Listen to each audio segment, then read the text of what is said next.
Hey everyone, and welcome back to the Foundry by Forge College. I am super excited to guide you through today's explainer. So, in our last lesson, we took a really close look at Solana fees, essentially analyzing the combustible fuel that keeps the whole blockchain engine running, right? Well, today, we're taking our tools and installing a brand new, highly specialized engine part. We're talking about the non-transferable identity gear. Yep, today is all about the actual underlying mechanics of Soulbound tokens. All right, let's just dive right into it. Now, we already kind of know the conceptual magic behind Soulbound tokens, or SBTs. We know they are identity-linked credentials that, unlike your typical crypto assets, are completely 100% untradeable. But how does that actually work inside the machine? Well, consider this explainer your official engineering blueprint walkthrough. We're literally going to look right under the hood, read the schematics, and figure out exactly how these tokens are constructed on-chain. Here is the schematic overview of the invention we are about to break down. 1. Unlocking mechanics. 2. Stopping the hook. 3. 4 blueprints. 4. The degree example. 5. The kill switch. And 6. Designing identity. Let's get to it. Section 1. Unlocking Soulbound mechanics. Building the identity gear. Okay, so we are officially moving away from the abstract philosophical concept of an SBT, and we're getting our hands dirty with the literal nuts and bolts of the smart contracts that make them a reality. Think about your standard transferable token. It is built to move. It's an asset you can trade, sell, or just give away. But a Soulbound token, that is an identity anchor. Its entire purpose is to stay put. And honestly, it makes perfect sense when you think about it. Imagine if you could just transfer a failed high school gym grade straight to your friend's wallet. Or, on the flip side, just go out and buy someone else's medical degree. The mechanics we're building today are specifically designed to prevent exactly that from happening. Section 2. Stopping the transfer hook. Halting the machine. So, if standard tokens are inherently built to move around, how do we mechanically halt the machine and just freeze an asset in place? Well, to understand this, we need to quickly bust some jargon around something called a transfer hook. Think of a transfer hook like an automated toll booth or a checkpoint that sits right there on the blockchain. Every single time a token tries to move from wallet A to wallet B, it has to pass through this exact toll booth. The smart contract basically runs a quick check before the action is finalized. So logically, if we want to make a token soulbound, we just need to change the rules at this specific checkpoint. Now, what's really interesting about this mechanism is how incredibly simple the actual code is. By overriding this transfer hook, we give our toll booth a brand new, very strict rule. We tell it to reject absolutely all transfers, unless the from address is 0 or the to address is 0. What does that actually mean in plain English?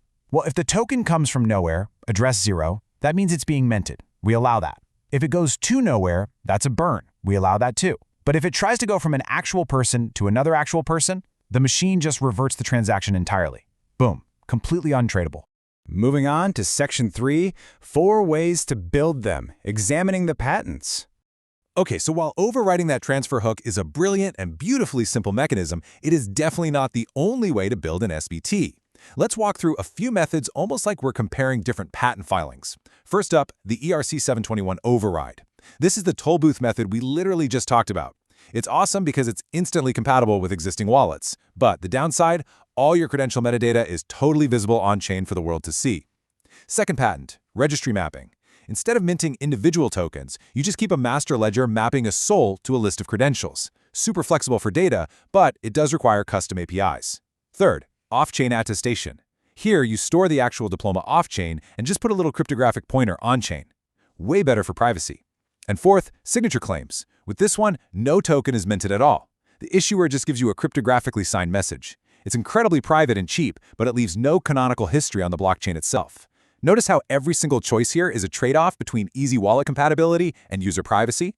Section 4, the university degree blueprint, the machine in action. Let's take all these abstract mechanics and put them into a real practical scenario. How do we actually issue a digital diploma as a Soulbound token? It's a fantastic question, and actually, it's funny, students in our smart contract courses here at Forge College ask about this exact real-world implementation all the time. Let's break the workflow down. Here is the sequential workflow for our diploma machine. Step 1, identity binding. The university links the student's identity, so like their public wallet address or a decentralized identifier, directly to the system. Step 2, issuance. The university actually creates the credential. Step 3, anchoring. This is where they decide what data lives on-chain versus off-chain for privacy reasons. Step 4, presentation. The student takes this digital degree and proves to a future employer that they, in fact, graduated. And finally, Step 5, revocation. What happens if the university made a mistake and needs to recall the degree? Let's zoom in on a couple of these crucial steps. And this perfectly illustrates a massive choice happening right at Step 2, the issuance model. On one hand, the university could choose a direct mint. They literally mint an on-chain token directly into the student's wallet. It's permanent, it's visible, and it is incredibly easy for any employer out there to verify. But on the other hand, they could use a signature claim. In this case, the university just signs a private, off-chain credential and hands the file over to the student. Highly private? Absolutely. But it pushes the burden of verification entirely onto the employer. The exact machinery you choose dictates how the whole system behaves. Section 5. The revocation kill switch, breaking the token. All right, but what happens when things go wrong? Let's say our university discovers a student actually cheated, or maybe they just misspelled someone's name on the diploma. We have 3 main kill switch mechanisms to fix an untradeable token. First, you can literally burn the token. Remember our transfer hook from earlier? We allowed transfers to address 0. That is a burn. It's dramatic, it's irreversible, and it completely destroys the token on chain. Second, if you don't want to destroy the history, you can just flip a Boolean flag. It's basically a simple true or false switch in a registry that just says revoked, true. This preserves the whole historical audit record while still invalidating the credential. Third, you can supersede it.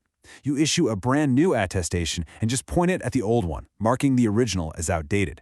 This is absolutely perfect for correcting typos without deleting 4 years of a student's hard work. Which brings us to Section 6, Designing Your Identity System, Final Blueprint. So we've looked at the gears, the toll booths, and the kill switches. Now let's step back and look at the final blueprint, the most crucial point of all this. It's captured perfectly in this quote. In identity systems, you must balance 3 forces: authority, verifiability, and privacy. Every single mechanical choice we've discussed today, whether you override an ERC 721 hook, use an off-chain signature claim, burn a token entirely, or just flip a Boolean flag, pulls on one of these 3 levers. An on-chain token is highly verifiable but totally sacrifices privacy. An off-chain signature is deeply private but makes verifiability a lot harder. There is no one perfect answer here, only engineering trade-offs. Which leaves us with one final, pretty massive question. What's your blueprint? When you start building, how will your mechanical choices shape the future of decentralized reputation? Will you prioritize maximum transparency or ironclad privacy? It really is a fascinating design space. Look, to dive deeper into smart contract mechanics, maybe test out these code snippets yourself and explore our massive library of Web3 learning tracks, be sure to visit forge.college. Keep experimenting, keep building, and I will see you in the next explainer.